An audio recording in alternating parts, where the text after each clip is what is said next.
Capítulo 13.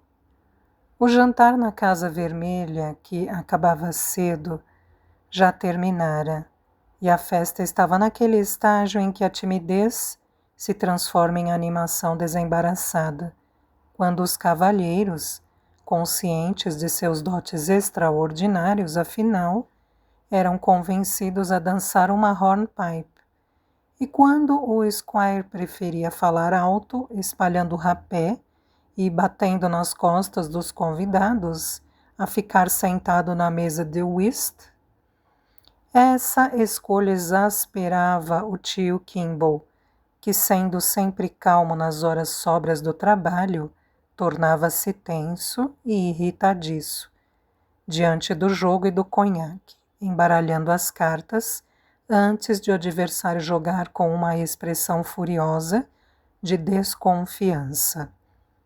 E virando um trunfo inútil com um ar de desgosto inexprimível, como quem pensa que num mundo onde tais coisas possam acontecer, era melhor se entregar logo à devassidão desabrida.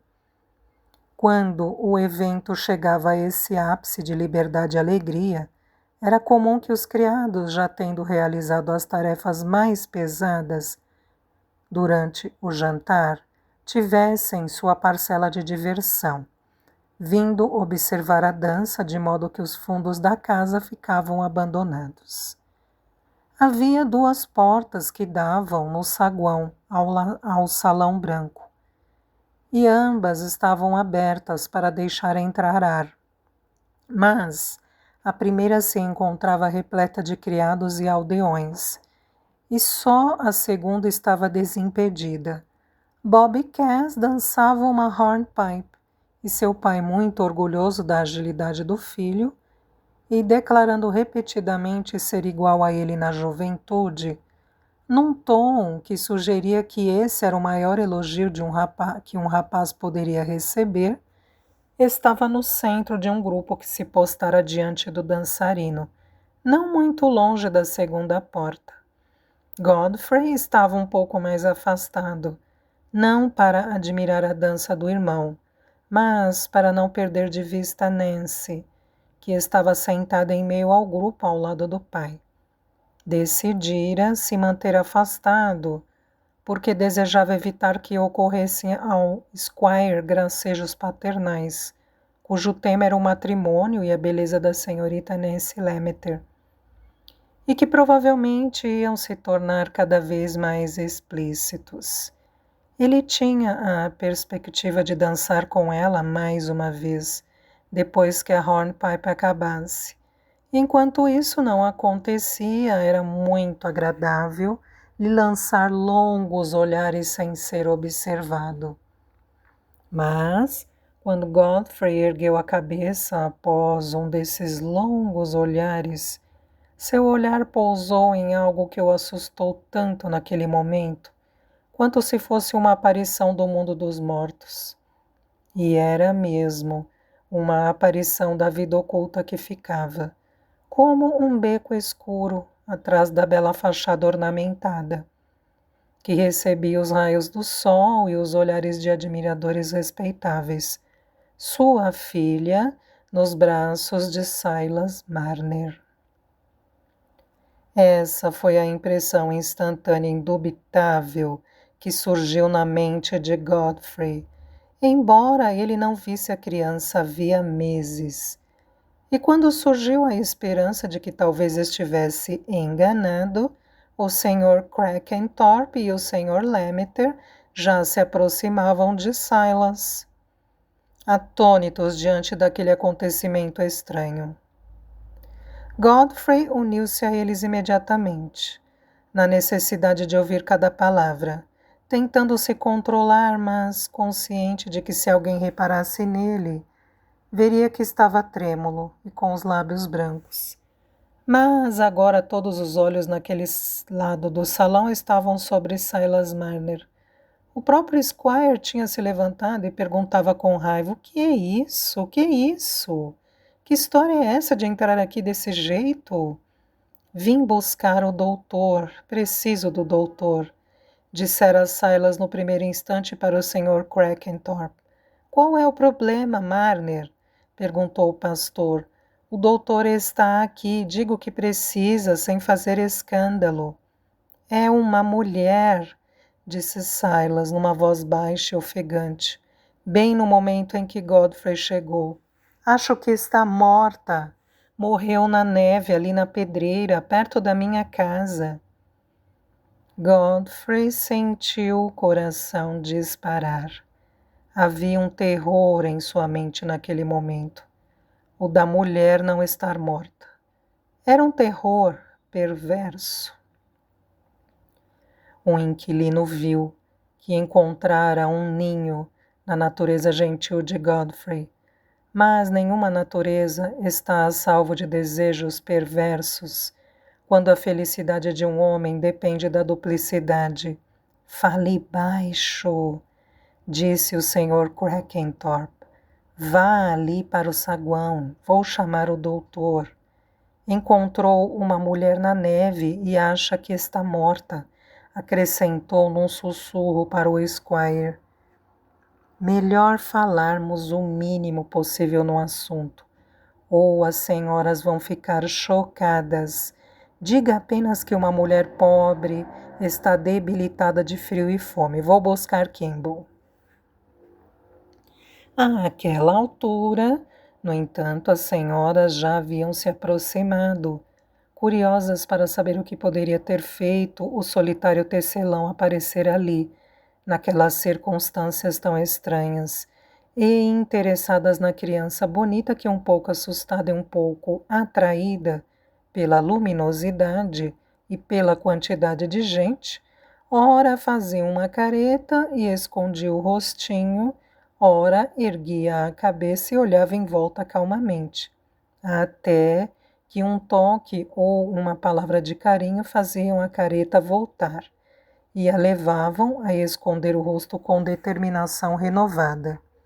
Quem é esta criança?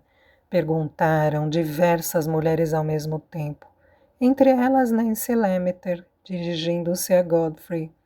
Não sei. Acho que é de uma pobre mulher que foi encontrada na neve. Essa foi a resposta que Godfrey arrancou de si mesmo com um esforço terrível. Afinal, será que eu tenho mesmo certeza? Apressou-se ele a pensar, já adivinhando a pergunta de sua consciência. Ora, então é melhor deixar a criança aqui, Sr. Marner, disse a simpática senhora Kimball, hesitando. No entanto, em permitir que aquelas roupas imundas entrassem em contato com seu corpete de cetim ornamentado.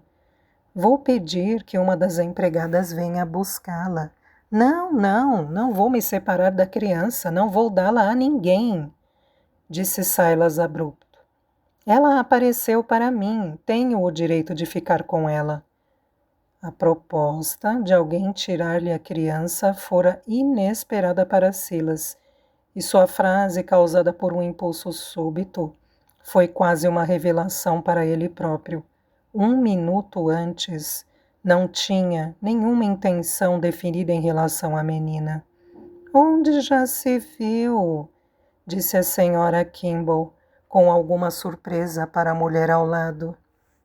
Senhoras, devo pedir que se afastem, disse o Dr. Kimball vindo do salão de cartas, um pouco irritado com a interrupção, mas tendo, devido à sua profissão, adquirido a disciplina de obedecer a chamados desagradáveis, mesmo quando não estava exatamente sóbrio. Que chatice ter de sair agora, hein, Kimball? Disse o Squire. O homem podia ter ido falar com aquele rapaz, o seu aprendiz. Como é o nome dele? Podia, mas de que adianta falar nisso? Rugiu o tio Kimball, saindo às pressas com Marner, seguido pelo Sr. Crackenthorpe e por Godfrey. Arrume um par de botas grossas para mim, por favor, Godfrey. Aliás, só um minuto, mande alguém ir à casa dos Wainthrops chamar Dolly. Ela é a melhor pessoa para esses casos. Ben estava aqui antes do jantar, já foi? Foi sim, senhor, eu encontrei com ele. disse Marner, mas não pôde parar para falar nada. Só disse que estava atrás do doutor e ele me contou que o doutor estava na casa do Squire. Vinha toda, mas não tinha ninguém lá nos fundos. Então, vinha até onde estava acontecendo a festa. A criança, que não estava mais distraída pelas luzes brilhantes e pelos rostos sorridentes das mulheres, começou a chorar e a chamar pela mamãe, mas sempre se agarrando a Marner, que aparentemente ganhara sua completa confiança. Godfrey voltara com as botas e sentiu aquele lamento, como se um nervo seu estivesse sendo repuxado com força. Eu vou, disse ele depressa, ansioso por agir. Vou buscar a mulher, a senhora Winthrop. Que bobagem! Mande outra pessoa, disse tio Kimball saindo às pressas com Marner. Se precisar de alguma coisa, Kimball, me avise, disse o Sr. Crackenthorpe, mas o doutor já estava longe demais para ouvir. Godfrey também tinha desaparecido. Fora pegar o chapéu e o casaco, conseguindo apenas refletir que não podia sair com a aparência de um maluco. Mas saiu correndo da casa e enfrentou a neve sem pensar, nos sapatos leves que usava. Em poucos minutos, caminhava depressa na direção da pedreira ao lado de Dolly, que, embora achando que não era nada impróprio para ela enfrentar o frio e a neve para ajudar um necessitado, estava muito preocupada com o fato de que aquele rapaz refinado, por causa de um gesto parecido, ia ficar com os pés molhados. Seria muito melhor o senhor voltar, disse Dolly com uma compaixão respeitosa. Não precisa ficar nesse frio. E poderia ter a bondade de, no caminho, pedir que meu marido viesse me encontrar. Ele está no Rainbow, aposto. Mas só chame se estiver sóbrio e prestar para alguma coisa. Ou então a senhora Snell pode mandar o menino dela, pois é capaz de a gente precisar pegar algumas coisas na casa do doutor. Não, eu vou ficar agora que já saí. Fico aqui fora, disse Godfrey, quando eles se viram diante do chalé de Marner. Venha aqui me dizer se posso fazer alguma coisa.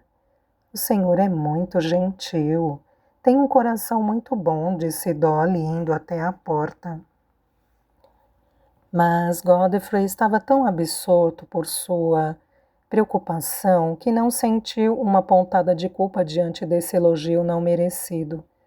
Andou de um lado para o outro sem perceber que estava afundando até as canelas na neve, pensando apenas, com receio trêmulo, no que estaria acontecendo dentro do chalé e no efeito de cada alternativa sobre o seu futuro. Mas não era apenas nisso que pensava. Lá no fundo, quase sufocada pelo anseio e pelo pânico, havia a noção de que não devia estar esperando por essas alternativas, de que devia aceitar as consequências de seus atos, reconhecer sua infeliz esposa e dar àquela criança indefesa o que era seu de direito. Mas Godfrey não tinha coragem moral suficiente para contemplar a renúncia voluntária a Nancy como algo possível. Tinha apenas consciência e coração suficientes para ficar para sempre angustiado com a fraqueza que impossibilitava essa renúncia.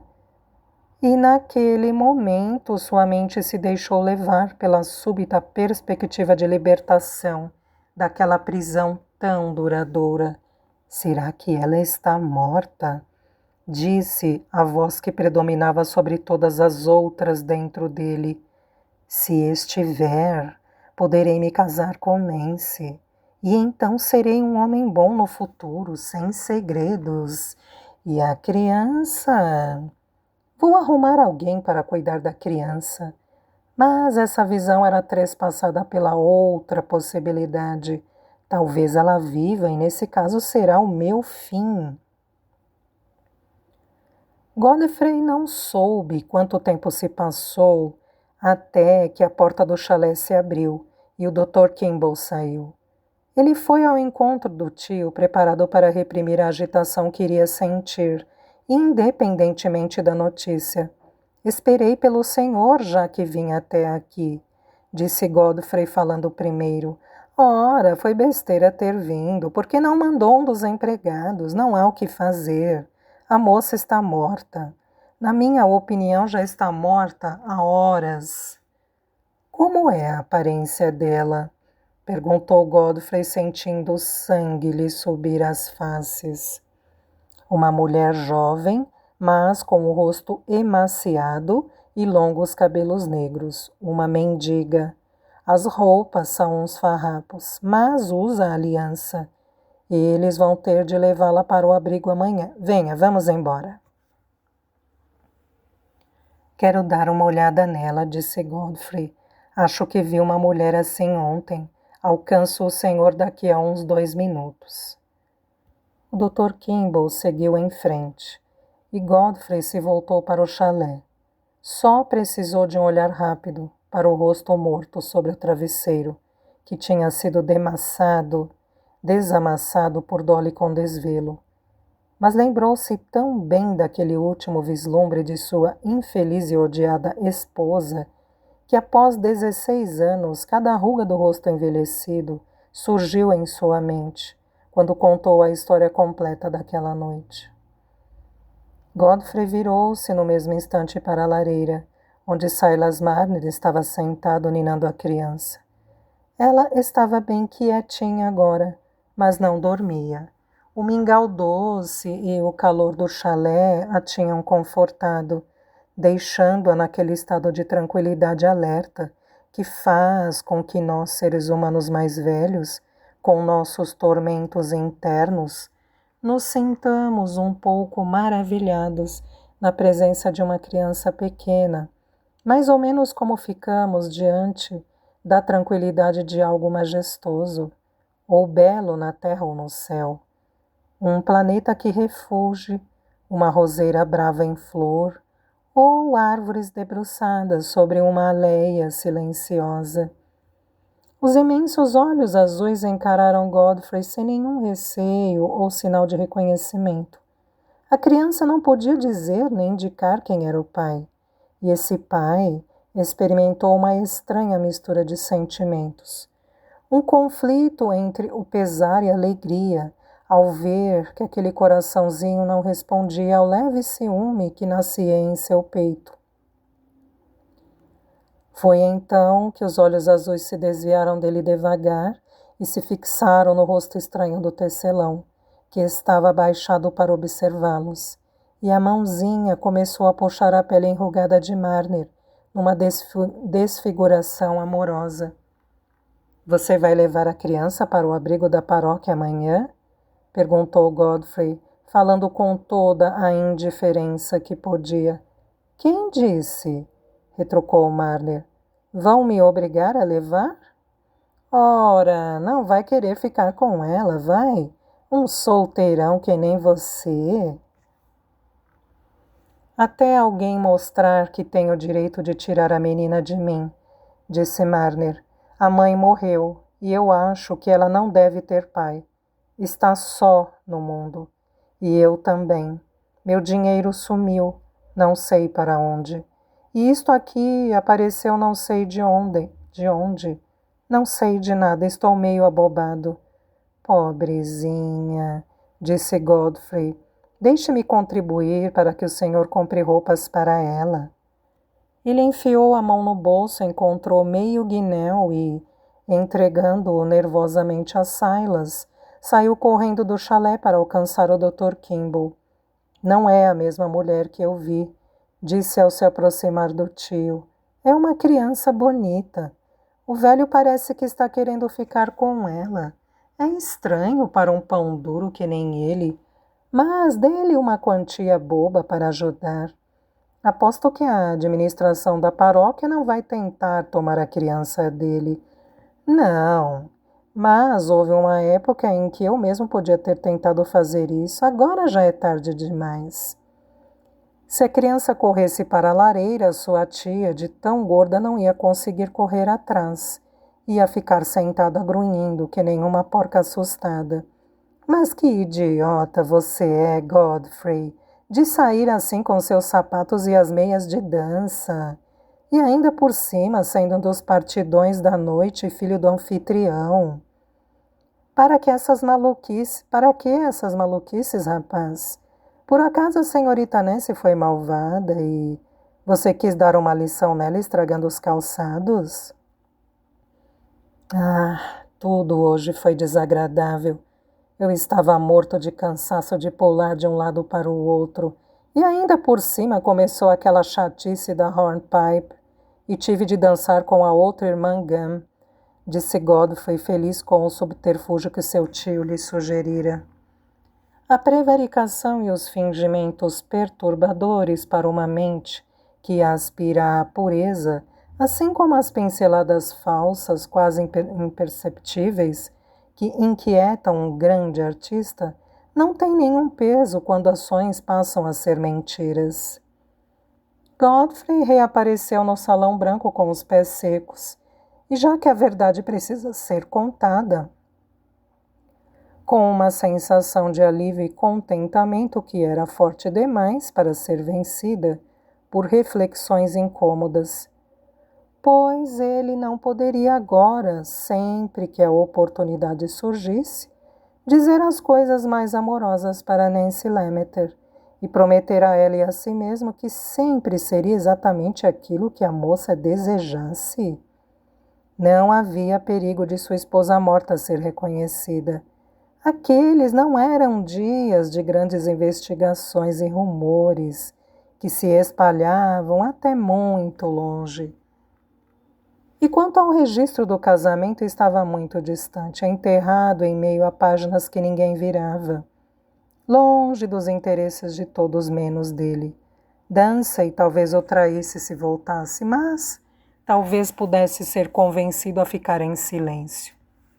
E quando as coisas acabam sendo muito melhores para um homem do que ele tinha motivos para acreditar que seriam, isso não é prova de que sua conduta foi menos tola e repreensível do que parecia. Quando somos bem tratados, naturalmente começamos a pensar que de certa forma merecemos aquilo e que é apenas justo que nos tratemos bem e não estraguemos nossa boa sorte. Qual, afinal, seria a utilidade de confessar seu passado a Nancy Lemmeter e jogar fora sua felicidade? E não apenas a sua, mas a dela. Pois ele estava quase certo de que Nancy o amava. Quanto à criança, se certificaria de que seria bem tratada. Jamais a abandonaria. Faria tudo, menos reconhecê-la como sua. Talvez ela fosse tão feliz quanto seria se fosse reconhecida pelo pai, já que ninguém sabia como as coisas iam acabar e que precisava de outro motivo. Bem, então que o pai seria muito mais feliz sem reconhecer a criança.